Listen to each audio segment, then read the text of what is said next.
Before we kick things off, I've got 2 quick things for you.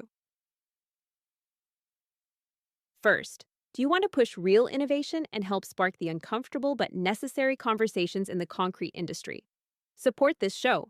When you donate, we list you as a producer of the episode because you're literally making these conversations happen. Go to concretelogicpodcast.com/donate and back the show today.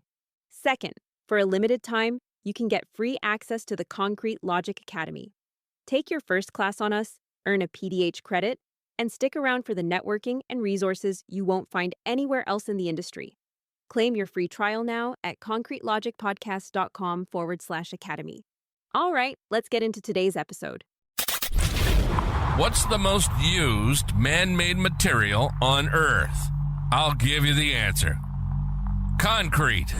This is the Concrete Logic Podcast. Have you ever stopped to think about the sidewalks, driveways, bridges, or the buildings around you? They're all made from concrete. So why don't we discuss it more? In each episode of Concrete Logic, we'll explore a unique concrete-related topic with the help of industry professionals shaping the trade's future. We'll talk with suppliers, contractors, architects, engineers, specialists, and even proponents of competing materials. We'll get their views on concrete and their visions for its future. So get ready to mix things up with Concrete Logic, where we turn the spotlight on the material that's everywhere but often overlooked. This is the Concrete Logic Podcast. And now, here's your host, Seth Tandit.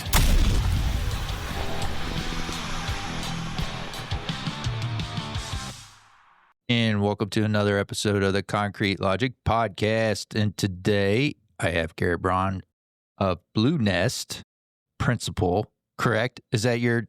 That's correct. That's the title I use. Your title that you use. Given. He's a structural engineer, and he was nice enough to come on the podcast today. And we're going to talk about mass timber. Yes. Which, you know, in the intro to the podcast, if you guys listen to it, the guy that does the cool voice and everything, he actually says we're going to bring on people of competing materials. Look at that. We're doing that today. Holy cow. Just, I also use lots of concrete, so I'm just specifying these things. But yeah, we can talk about what the pros and cons of mass timber and concrete and stuff when we're using one over the other.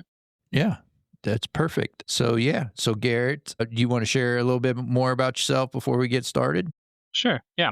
So structural engineer, went to school at Georgia Tech, lived up in Boston, lived in Richmond, moved to Richmond about 8 years ago. So we work on primarily buildings and then buildings of all types. I'd say half of our work is existing buildings, half is new structures, and then we're using all the major materials, including mass timber, including concrete. So we've got a small little firm we started almost 5 years ago at this point. We got 5 folks working with us, based in Richmond. Yep. And you do work in just Virginia, or you do work all over, or where are you doing work? The vast majority of our work's in Virginia. We've got a random project in Kansas. We've done some stuff in Georgia, North Carolina, Maryland, Ohio. So we've done stuff in other scattering states, but I would say the vast majority is in Virginia. All right. Well, good deal. Yeah. So you want to get us started on mass timber. Maybe tell us what mass timber is. Yeah. And so, how it's made and where it comes from and all that good stuff. Yeah. So mass timber, there are a bunch of products within mass timber. Mass timber is just a certain size of wood, and that gives it some fire durability, basically, once you get to a certain mass of wood. And so that's kind of the distinguishing factor to move into mass timber. So there are products called like CLT, which is like a layup of woods, LVLs, PSLs, all those different engineered lumber products are all, if they're of a certain size, can be considered mass timber. And you can have like heavy timber, which is just a big tree. That could be mass timber as well. You just can't find those big trees as much as you used to be able to. So you said some abbreviations there, CLT. Yes, I did say a lot. Yeah. So what do those stand for?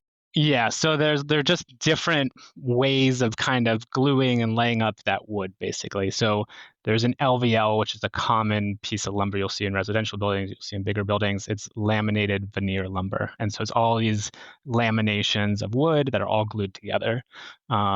Then there's a similar product called a PSL. It's a paralam strand lumber. So it's all these little particles of wood all glued together. So like an LVL looks like plywood with like all its layers. PSLs look like OSB, where it's all the little particles of wood glued together. So OSB is an oriented strand board. So it's a piece of sheathing you often see on the side of houses or on floors in wood buildings. And it kind of just looks like all these little pieces of wood glued together randomly. Okay. So the one thing to add there is like a CLT. So mass timber, one of the major products of mass timber is CLT. So it's a cross-laminated timber. And so they have 2x lumber that they're spanning one way, and then they're doing a layer that's the opposite way. And they're basically just doing this crisscross to create these panels of wood. That's CLT. And so that is the product that is dominating mass timber right now. So they're built like making walls and stuff out of that product? Yes. They'll do like floor plates out of it, or they'll do walls out of it. Both of those things, yes. Okay. So prefabbing those and bringing them to a job site. That's right. So they're largely abiding by shipping restraints. So you can get like a 50-foot long, 11-foot wide panel, just like you could with like precast concrete, at least stuff you're shipping on the highway. Gotcha. Huh. All right. Well, that's a good general. And where does, I guess, majority of the product, is it made in the U.S.? Is it from Canada? Where's it coming from? Yeah. So I think Europe started the trend. I think there's a lot of manufacturing that happened in Europe. That's where it really started to grow out of. Canada picked it up next. In the U.S., it's starting to be picked up now. So we've got a project here in Richmond, a 3-story office building. I think they're going to get their product from an Alabama plant. There's a chance they get it from a Montana plant. I think they're building a plant, or they've built a plant, but it's still in its early stages in South Carolina. So it's starting to come primarily from the US. I think projects done 5 years ago plus were coming from Canada, maybe even Europe if it was close to the coast. Cool. All right. Where you want to go next? I mean, we can talk about like we have owners bring us in, and these owners are like, hey, I want to build this building. I want to build an office building. I want some other use. And I want you to give us some guidance on what system to use, what's the best structural system, that kind of stuff. So we can talk about where maybe mass timber and concrete are competing. I think anything under, any kind of like low-rise structure, typically not using concrete, it doesn't make sense. You can get a better, more cost-effective product with a lot of different other materials. Same thing with CLT. Like if I want a cost-effective 2 or 3-story building, probably just going to use regular 2x lumber. I think where it starts getting interesting is when you go from like 5 stories up to like 12 stories in that kind of mid-rise range. I think right now you see a lot of concrete and steel buildings. I think mass timber will start to take over some of that market and can compete and play well in that market. Beyond that 12 stories, you can still use mass timber, but you lose a lot of the benefits. You've got to cover it up for fire protection reasons. You've got to do some things to it that takes away some of its positive aspects. And I think concrete and steel will continue to dominate beyond that level. Okay. Well, let's talk about some of those positives that you're seeing in the low rise. Yep. So that mid-rise range for mass timber, the advantages are that speed of construction. So like you said, that plank, if I can get a 52-foot long, 11-foot wide plank, they can lay down floors really quickly, and they can put up walls really quickly with that system. So I'm always amazed at how fast regular lumber goes up. They can put up mass timber even quicker. So there's a real speed there that's advantageous. They also brag about having like a smaller labor pool. They say they have teams of like 5 to 10 people that can put up, a medium-sized building that's as big as their group is that's doing it. So it doesn't need a big labor force. So I think big advantage of speed of construction. It's a lighter structure than concrete. So when you're getting into that mid-rise range, maybe you can add a few more stories of mass timber and not need a deep foundation system. So maybe you can use it to drive down cost because of that weight. There's an aesthetics appeal. It's kind of they've done a good job of branding it as kind of cool right now. So there's that aspect. And then they've done a lot of work around branding it as a sustainable product. So I think those are the things where mass timber is standing out. So do you normally have, you said a client comes to you and says they want to build a building.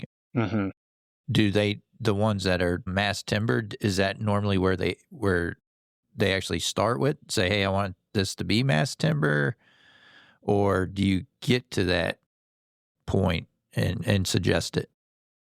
Yeah, I think it's a newer product. A lot of building owners don't even know about it. So no, I mean, like we had a client come to us who was talking to an architect. They've done some mass timber. I think that architect mentioned it to them. And so we put together some studies of like, here's one system, a steel system, more traditional steel system, and then here's a mass timber system, and kind of laid out those two options. And I think they were really drawn to the aesthetic side of things.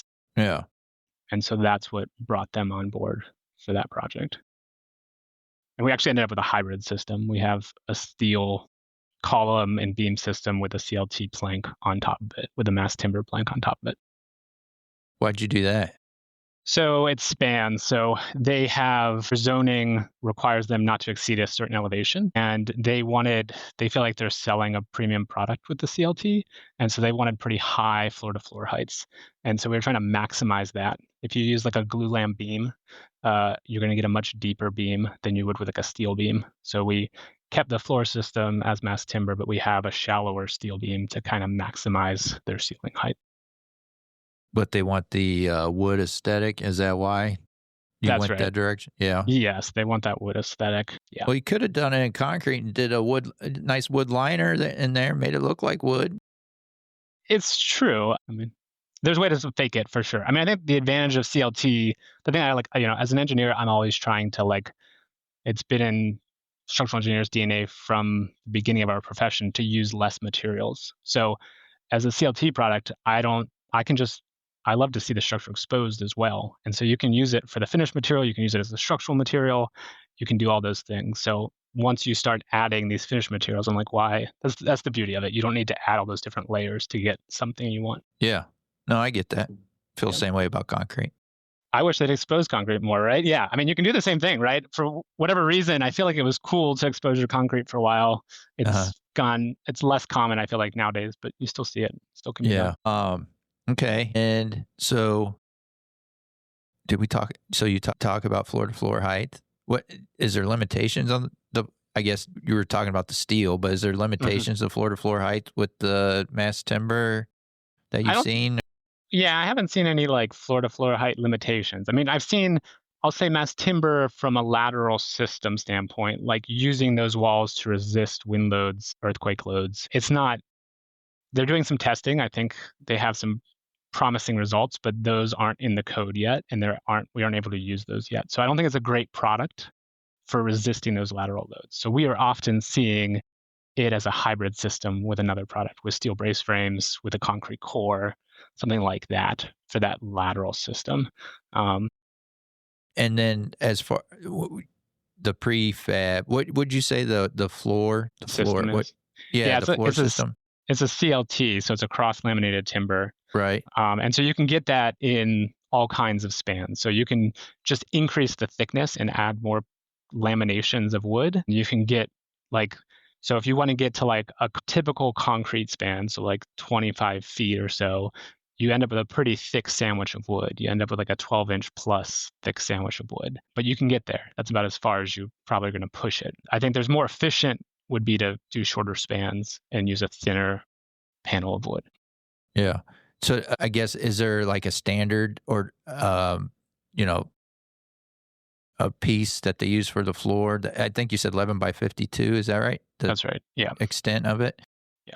Is that just typical and they build those things ahead of time and you can just kind of, order them? Or is there a prefabrication time for each one of these projects? They're prefabbing specifically for that project?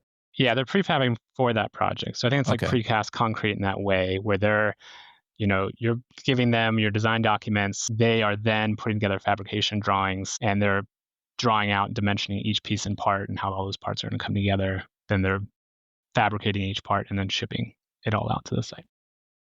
In your experience, how long has it been that you need to have a design to them so they can prefab for delivery? I mean, so on the project we're working on, we have a office building, we sent out permit drawings a few weeks ago. We've been talking to the CLT provider the whole time, basically. So they know this is coming down the pipeline for quite some time. So I don't know. We'll see how fast they can turn it around, but they could probably queue it up however we wanted because we've been talking to them from the beginning. And I think Gotcha. that's pretty common with this material because it's a newer material. There are a lot of things people don't know. And so those manufacturers are kind of acting like the knowledge center for that stuff. And so, yeah, the other thing is there isn't a standardized product. So the factory in Montana is designing a slightly different panel than the factory in Alabama. They're using different wood species, they're using different strengths, they're doing different layups. And so the challenge, I think, for the industry right now is you don't have a standard product yet. And so you really do need to kind of go talk to your manufacturer so you can understand what their limitations are and what they can do and what strengths they have. So you have to start that conversation early. Gotcha. Basically. And then as far as coordinating with MEP and sleeves and things of that nature, are they able to adapt in the field, or is this info they have to have ahead of time? Do they make those openings ahead of time? Or They typically make the openings ahead of time. They are, wood is, you put a saw to it and cut through it. It's pretty easy, but I think the industry is trying to have everything prefabricated. So once it gets out of the site, they can just move. So I think they're trying to push that all early on. So there's an ability to be somewhat adaptable, but they're trying to steer away from that as much as possible. Right. I think that MEP is really sensitive too, right? So these mass timbers, one of the big reasons for doing it is to expose it all. That means all your MEP is also exposed. And so I think it makes it so that MEP you have to be highly coordinated on from the get-go. You can't just be like, hey, you've got 18 inches or 2 feet of ceiling space, go do your MEP however you want, So I think all of those things are kind of forcing you to lock those things earlier and to be more careful and more exact about how you're doing those things. Gotcha. And then the floor itself, is there a concrete topping on those, or? Yeah. So that's where this is an area I think CLT could improve a lot. Basically, it's bad in acoustics. So it transfers sound. It doesn't dampen sound well. And so they're mitigating that by putting either a couple of inches of concrete on top of it or a gypsum topping on top of it or something. And it's taking away some of those benefits. So yeah, you are doing that. Yeah. So yeah, you're exposed at the ceiling, but That's not right. at the floor, right? Exactly. I mean, you can do the reverse too, but at one side of it, you need something to dampen that sound, basically. Just for sound, not for any other reason, fire protection or anything like that? No, yeah, not for that. I mean, the mass timber, so the fire protection, fires move up, right? So you're most worried about fire protection on the ceiling side. But the idea behind mass timber is it's thick enough that the bottom of it will char. And that charring basically acts as like an insulating material, almost like fireproofing on steel. And that prevents you from having a structural failure, basically. So the whole idea behind mass timber is it's thick enough that it can withstand a fire. Is there like a rating for that, or? Yeah, so we would design towards that CLT for normal loads. Then we would design it for like a fire situation, so for reduced loads, but with a reduced thickness of that panel. So yeah, there are, and then you can get different 1-hour ratings, 2-hour ratings, and your thickness changes based on those rating needs. So sometimes you're having to buy a thicker panel, not for any structural reason, not for any vibration reason, but just to have enough fire protection, basically. Okay. Do you know anything about, so you said you have found some projects where it's more cost effective.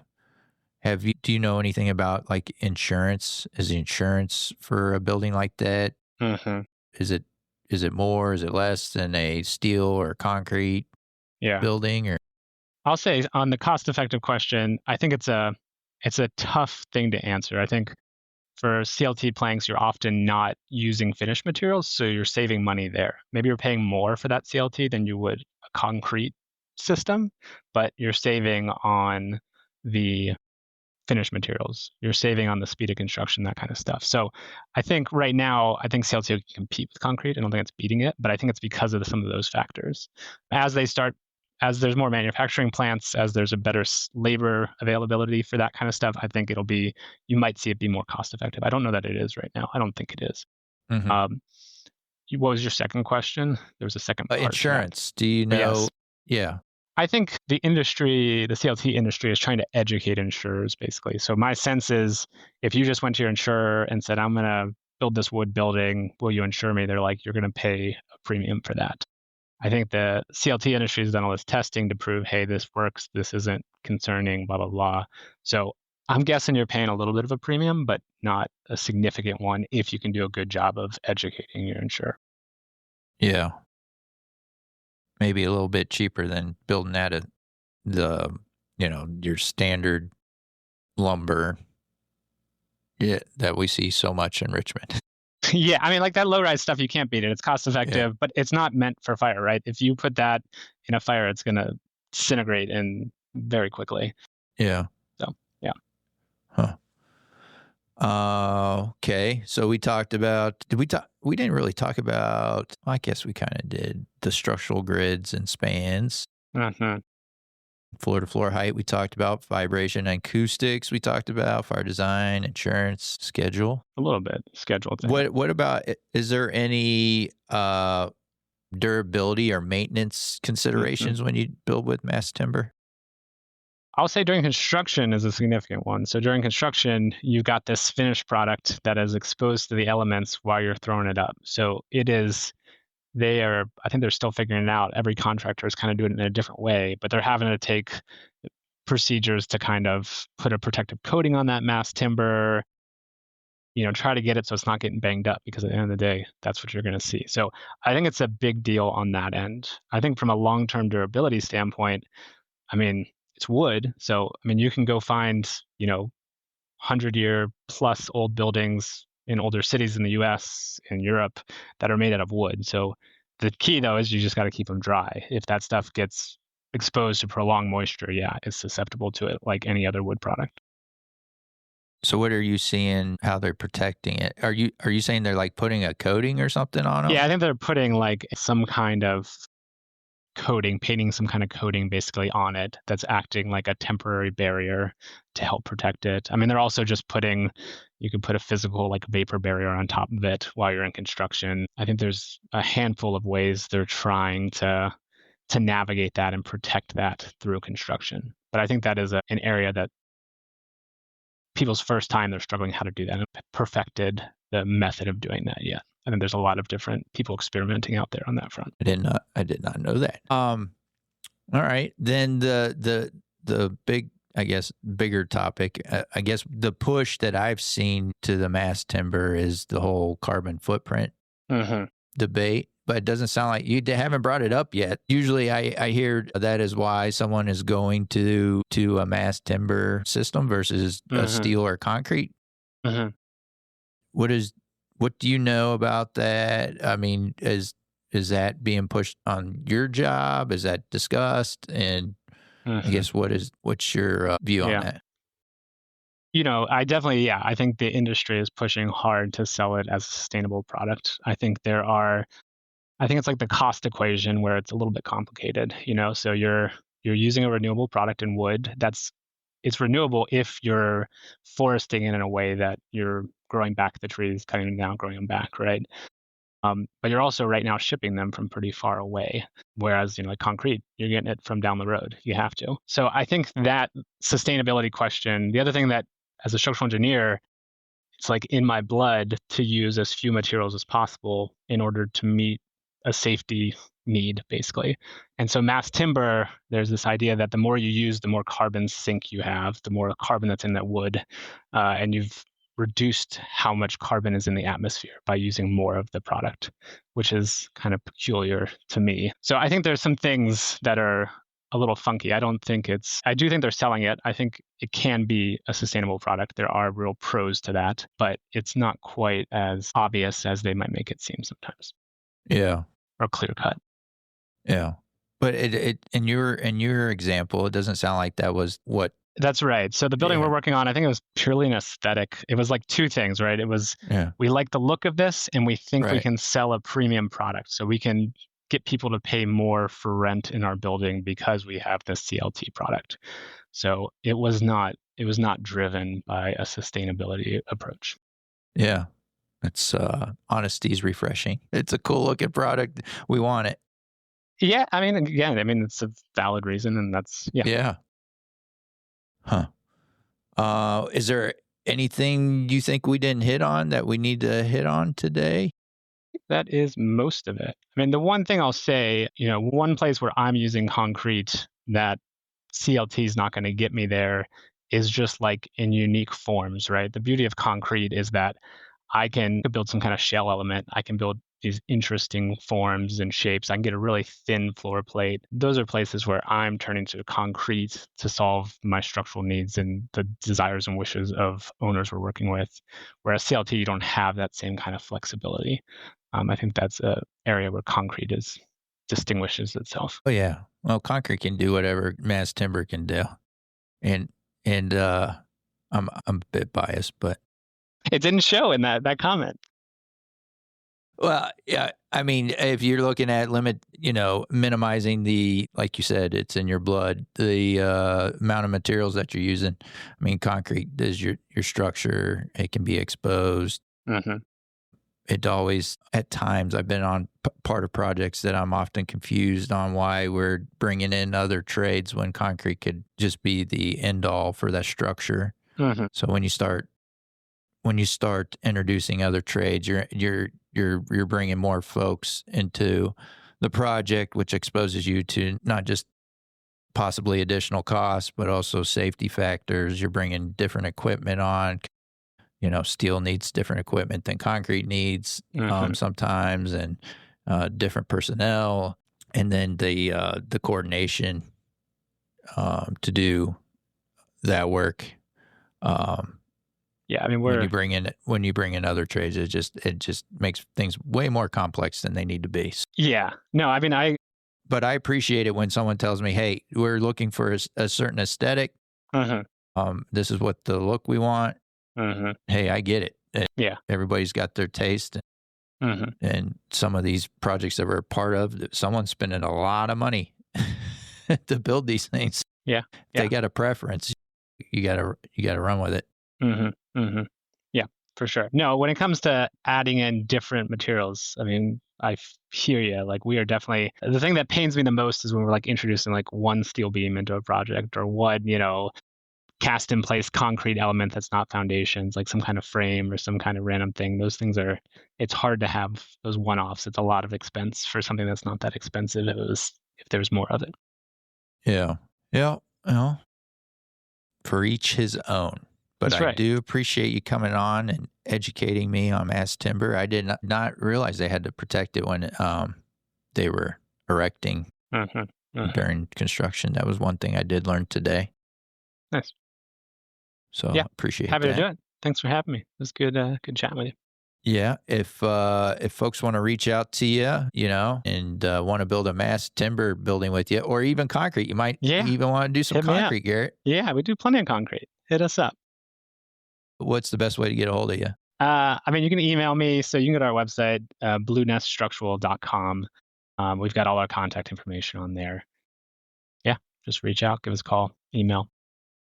Cool. And then, as always, if you guys check out the show notes, I'll put Garrett's contact information in there, and then make sure you check out the links to donate. You can donate to the show, help out the podcast. You can also check out the Concrete Logic Academy. There's classes and things on that. If you enjoy listening to the podcast, if you're still listening, you listened all the way through, and you need continuing education, or PDHs, you become an Academy member, you can log on there. We follow all the standard guidelines to do your self-reporting for that. So, yeah, it's that easy.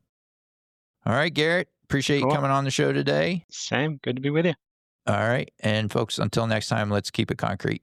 Thanks for joining us for another episode of the Concrete Logic Podcast. If you got value from the show, here's how you can provide value back to support the show.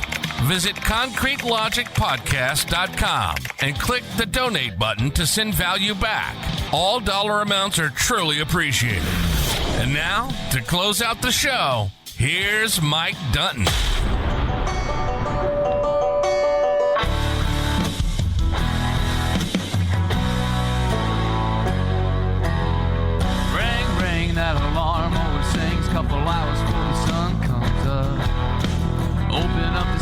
put some diesel in the lights and wait till the trucks roll up.